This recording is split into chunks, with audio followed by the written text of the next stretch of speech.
Greetings, Dumbledore's Army. I am back with a new episode of the Old 52. Now, this is, of course, tongue-in-cheek, inspired by the new 52, blah, blah, blah. What I'm doing is taking number 1 issues of old defunct series and putting a spotlight on them. Anyway, spotlight dance on Alias number 1 for this week. This is by Brian Michael Bendis and Michael Gaydos. And this was the first in Marvel's latest attempt to do sort of a counterpart to DC's Vertigo line. Now, Marvel has kind of attempted this a couple times in the past, but has never really been able to really get any footing. And it does seem like lately they seem to be kind of letting go of the whole, but with the exception of like Punisher Max and Deadpool Max. I mean, I don't even know if they make that anymore.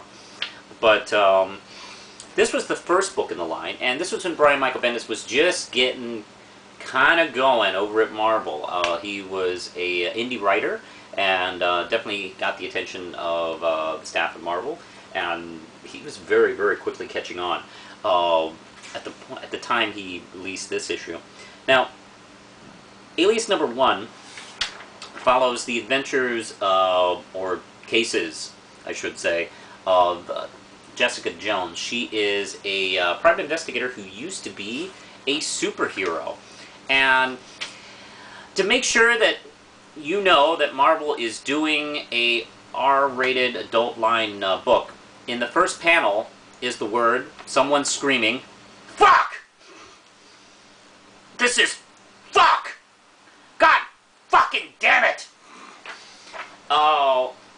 Actually, I've understood that that was Bendis' way of making sure, like, okay, this is the adult line. Well, the first word is fuck, and because that's actually true of several times Marvel has attempted to do something like this. They've always still kind of, I don't know, it's still been pretty much the same, except they put, like, you know, Marvel Edge or something on it.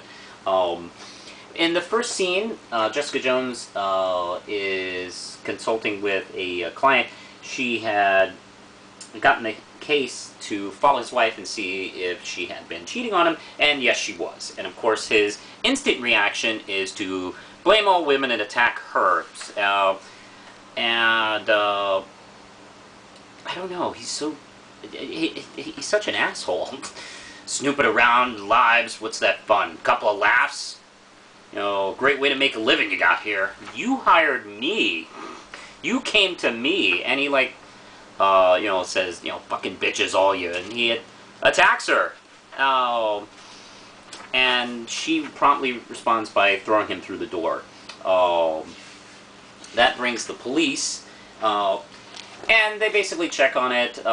Pretty much, you know, he's going to go his way and she's going to go hers. The cops discover that, hey, she was a superhero.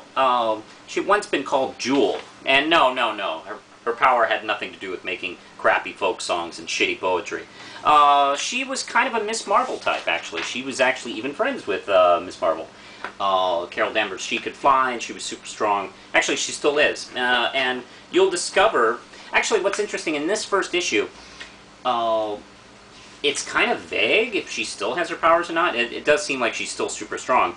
But you do find out she can still fly, too. But we noticed, like, in the first scene, after the first scene, with her conversation with the police officers, you can tell that something really bad happened. It was not a good retirement from the superhero gang, and now she is still doing private investigating work. In a bar, once she finds herself kind of depressed, she finds herself in Luke Cage's bar. They have a conversation. Those characters apparently have known each other for a little while, and, you know, they're both superhero private investigators, so, I mean, it's probably a small circle, even in Marvel's New York. And that leads to a drunken night of butt sex. And it's kind of like... they're both kind of ashamed, I don't know, it just seems like. Not something you'd expect from, you know, super cool Luke Cage, but I guess, I don't know, the fact that, you know, it was kind of a depressed, drunken fucking, I don't know, that never really seems to be celebratory. I don't know why. But anyway, the next day when she comes to work, she's hired by a woman to find her sister. She and her sister had a big falling out, and when she tried to apologize and make amends, the sister was gone. So she asks her to follow her. And what she does is she does a little Google searching and finds her pretty quickly, actually. There's an interesting scene where she discusses how, you know, I hate to take all the mythic notions of private investigating, but pretty much finding people is really easy. All you have to do is just go online and look for their names. Well, she finds her, and she is apparently hooking up with some big, good-looking blonde guy. Well, she you know, does some videotape. She videos it for evidence to show her client. And once she realizes that the guy is leaving, she is about to pack it in for the night and, you know, report back later, until something weird happens. The guy doesn't leave out the front door. He leaves off the roof. It's Captain America, much to her surprise. And that's how issue 1 ends. Now, I won't really talk too much about the rest of the story, but it does get her involved with some kind of Chinatown-ish conspiracy story, which is a lot of fun for her. But this is a really excellent issue, and really does show off not only Bendis's great work of dialogue and you know, kind of story building, but also his obvious love for the Marvel Universe. And that was what was interesting about this series. It was supposed to be kind of a look at the seedier side, the darker side of the Marvel Universe, you know, from a more adult kind of private investigator kind of angle, and it's so effective. The art by Michael Gaydos does give it a great kind of independent quality to it. Also, in a weird way, kind of makes it a little more down to earth, which is the way he draws. Which actually, it was. I think it wasn't until issue 2 that I was really sure that, you know, Jessica could still fly. But there are some kind of like minor quibbles I will have with some of the Gaydos art. Is he tends to reuse panels a lot. Although, hey, you know what? He's not the only one who does that, so I'm not really gonna, you know, call that out on, you know, really severely. But, you know, he does a lot. And by the way, the sister who is the client here is really spooky, and her scene. I mean, it's like, even though these are like drawn, you know, still frames, I want her to blink. Just at some point in this fucking scene, just blink. I just get the feeling that if this was a film, she'd still have this expression on her face the entire time. It's like, just, God, blink! God, you're spooking me out. Alright.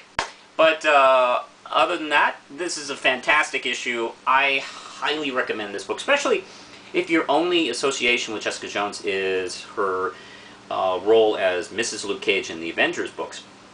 Please, please, please check this out. This is a great book. I'm still tiny annoyed at Bendis for ending the series. Because, yeah, you know what, if he'd left, maybe somebody else would have taken over the book and it would have been shitty and stuff like that. But who knows? You know, if Greg Rucka had started writing this book, man, I would have loved to have seen what he'd done with this character. But, you know, hey, that's just, you know. But I really did enjoy this series. Actually, I think it's 27 issues, if I'm not mistaken. 20, 25, 27 issues. Go pick them up, all of them. They're probably not that expensive, either online or the back issue bins at your comic book stores. I do know there were some trades made of it. I think the entire series was traded. I don't know if they're all in print, though, but they're probably not that hard to find. Go check this out. This is Alias #1, and not to be confused with the ABC show at the same time. It's kind of just a coincidence. Anyway, that's it. Push the button, Lindsay.